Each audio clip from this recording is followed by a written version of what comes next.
Ugh. Nearly 2 in the morning. Just woken up in sweat. My visible bandage just told me I'm in an exertion area and I need to stop, but I have to at least rearrange my bed because it's a little bit sweated, which means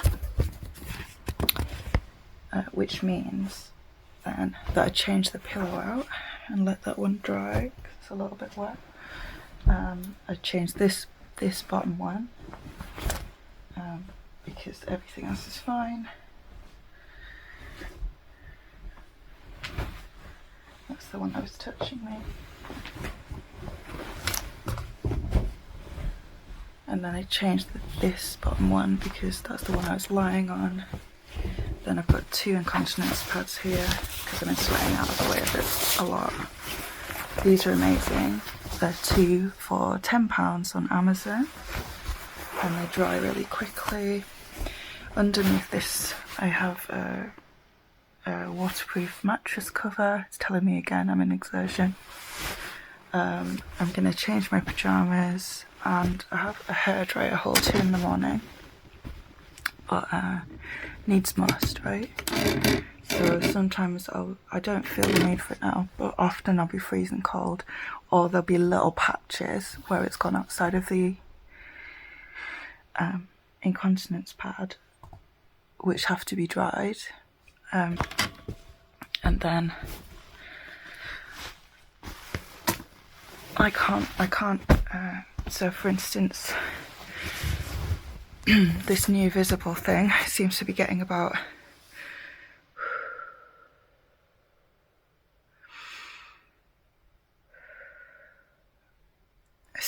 about 6 pace points before I need to sleep for the rest of the day. It takes about 2 pace points to change my bed around, so I do it as quickly as I can. So this is like fairly mild sweat situation. I'm not soaked, I'm not freezing cold, and it's just gone through the top layers of the sheets and blankets that I'm using. So I'll get my another incontinence pad, put that on. I have 2 big boxes of like big tubs like laundry bags, blankets. Put another blanket down here. The other thing that's really important after this happens is I drink a lot of water, because obviously it's not obvious to everybody when you have POTS, that's really important. So one of the worst things I could do for myself is have repeated and really bad night sweats. So this is very mild. It could be like I completely soak through my duvet even, and I soak around the edge of the incontinence pad and I'm freezing cold and I need a bath, and that all takes loads of exertion, and then I don't drink any water and that happens 4 times a day and bad crash. So then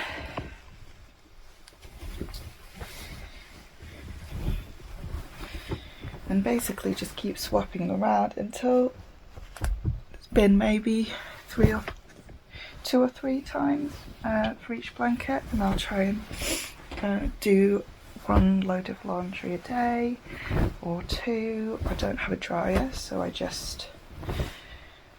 often that's my son's chore. He's telling me to take it easy again. So every time it tells me to take it easy, it means I'm in tachycardia, which isn't normal for this level of activity.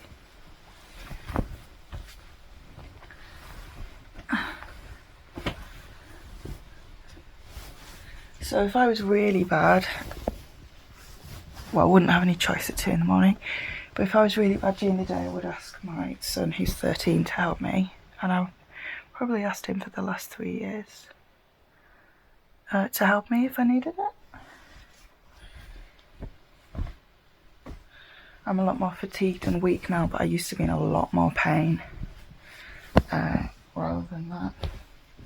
So I've got a heated blanket on top of this, which will get me warm really quick.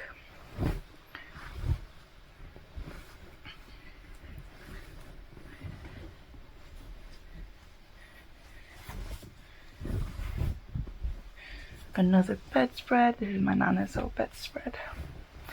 She passed away in the 2010s. No, in the noughties actually. And another bedspread that I like.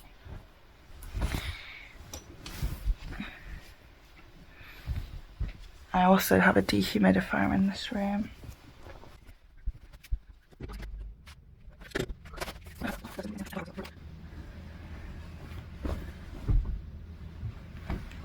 I used to be really embarrassed about this because when I first got ill it was endometriosis, and this happens to a lot of people with endometriosis because of hormonal complications. And a lot of people would ask, how do you change your bed when you don't have someone to help? And they would just get shamed for not doing that, which is crazy. Not everyone has help. I'm very lucky that I have a 13-year-old child who not only doesn't need running around after like he did when he was younger, but can do a lot of things, but he can't do everything, and I can't ask him to do a certain level of things. I can't ask him that level of care for me.